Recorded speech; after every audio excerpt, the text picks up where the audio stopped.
Tu veux gérer ton contenu de A à Z sur un même modèle Notion ?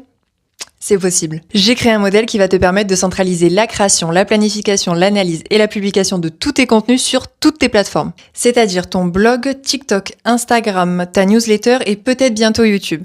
Je t'ai déjà présenté ce modèle sous toutes ses coutures dans cette vidéo. Et aujourd'hui, j'ai décidé que j'allais te montrer à quoi ça ressemblait de créer du contenu avec ce modèle. On va prendre comme exemple la création d'un post Instagram. Dès que tu vas cliquer sur l'onglet Instagram dans tes plateformes, tu vas avoir un petit onglet stratégie. Tu vas pouvoir y rentrer ta mini stratégie de publication, donc ça va être l'heure de publication idéale et les jours de publication idéaux. Avant de se mettre à la création de ton contenu, je te conseille de remplir le workbook stratégie. Parce que quitte à créer du contenu, autant définir une stratégie efficace en amont avant de commencer à créer ton contenu.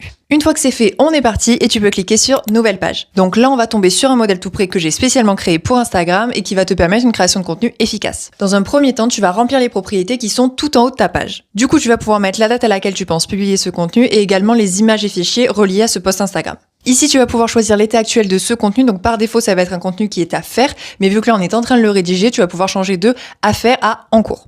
Tu as aussi une propriété lien. Donc là, tu vas tout simplement pouvoir mettre le lien de ta publication. Et du coup, on pourra faire ça qu'après avoir fait notre publication. Si ce post fait référence à une idée de contenu que tu as préalablement ajoutée à ta base de données idée de contenu, tu vas pouvoir l'ajouter juste là dans tes propriétés pour retrouver son lien facilement. Maintenant, il est temps de passer à la rédaction.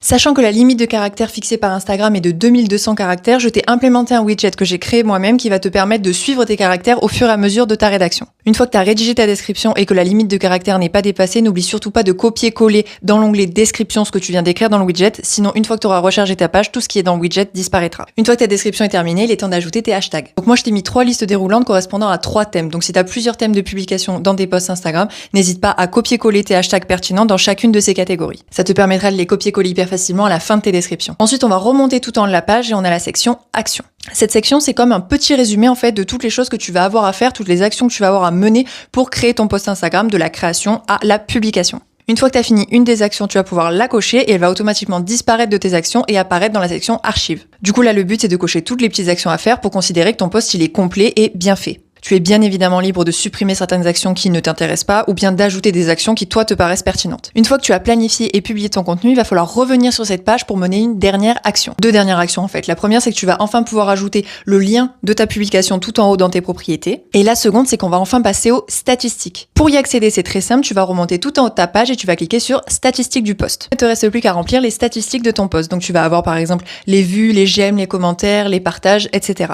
Ça va te permettre de voir en détail ce qui a bien fonctionné avec ce post et ce que tu pourrais améliorer pour la suite. Et voilà comment en quelques clics nous avons créé, planifié, publié et analysé ton contenu. Tout ce processus de gestion de ton contenu, tu vas bien évidemment pouvoir retrouver le même pour toutes tes plateformes, sauf que je l'ai adapté pour qu'il corresponde à chacune d'entre elles.